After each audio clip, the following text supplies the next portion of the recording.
A quick video on how I remove the wheels over the carbon ceramic brakes. I'm going to be doing the rear wheels today. Admittedly, the front would be slightly more challenging because the wheel is closer to the rotor and the caliper, but for the project I'm doing this weekend, I need to get the rear wheels off, so I'll do the video on that. First thing to do while the car is still on the ground is to break the lug bolts. To do that, I've got a breaker bar, 19mm socket, and I've got the protected style there so as to not tear up the wheel any more than is necessary.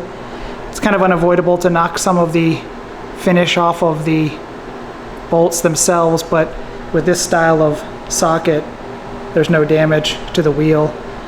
Extension so that the breaker bar doesn't get anywhere close to the body of the car, and then the wheel lock, which a note about this is it fits right in your 19mm socket, but you got to be really careful because it is not locked in.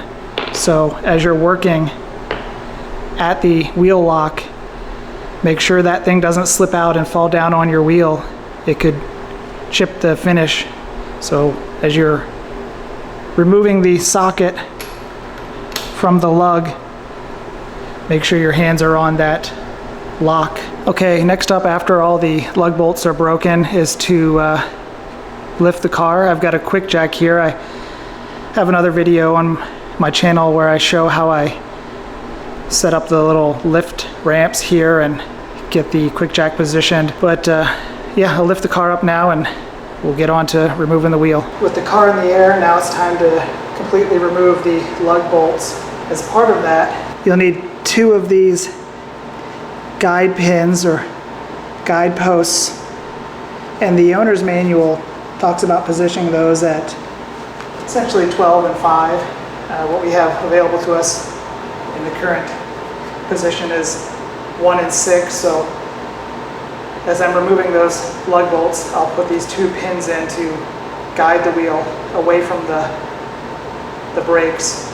If you want to pick up 1 or 2 of these guide pins, they're sold as single units, and the part number is 9A7007-73300, and I think they're about $20 each.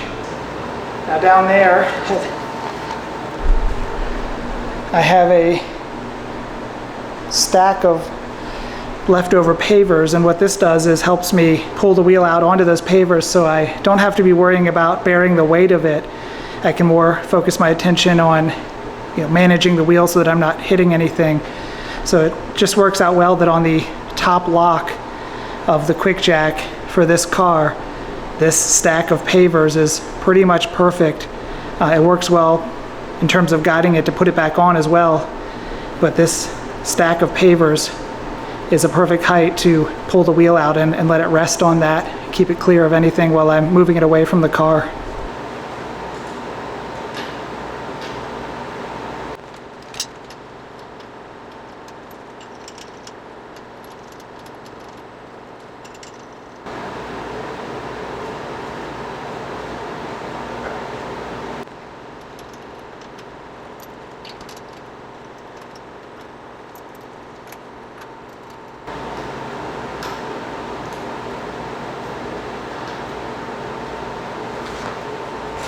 Alright, all the lug bolts are off, the 2 pins are in place, the wheel stays put.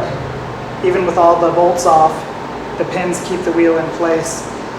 So now it's time to carefully slide the wheel off the pins and onto the pavers.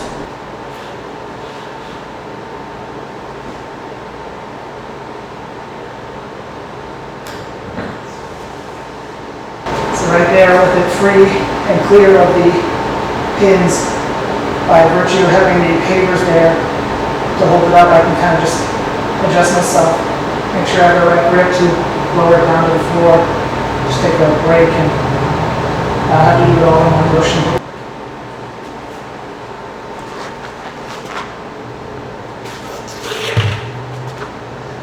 And we're done. In terms of any difference between the rear height when the suspension is unloaded versus the front is about a ½ inch higher off the ground. So that same device you create, again in my case the pavers, would work just fine. Still largely serve the same purpose to just get it very close to the pins, the mounting pins. But with just a slight addition, you could even close that gap to where it's just as perfectly aligned on the front as it is in the back. In my case, just a couple leftover floor tiles or something like that, add them to the stack, just something that adds that extra ½ inch, and it'd be just as well aligned as the back. So very similar, and whatever you come up with should work just fine on both the back and the front. As for putting the wheel back on, it's the exact same process, just in reverse. The pins are gone now, but reinstall your guide pins as close to 12 and 5 as you can.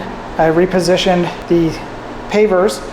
Now, when I move them away to use on the other side, or just to clear out of the way to work under the car, I've put the tape there to show me the corners, so I can put it back, the stack back in exactly the same place. And that makes it really easy to slide the wheel back onto the pins, because this stack of pavers is positioned so that the wheels are right there in front of the pins. It's like no effort to get them to slide up on the pins. So again, the advantage is not having to fight with positioning and the weight of the wheel.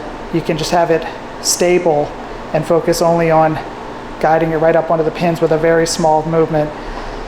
So I highly recommend creating something for yourself that's this height, whether it be out of wood, concrete, whatever, as long as it can bear the weight of the wheel. This makes this job a lot less scary to guide that wheel off and back on around the ceramic brakes. Thanks for watching.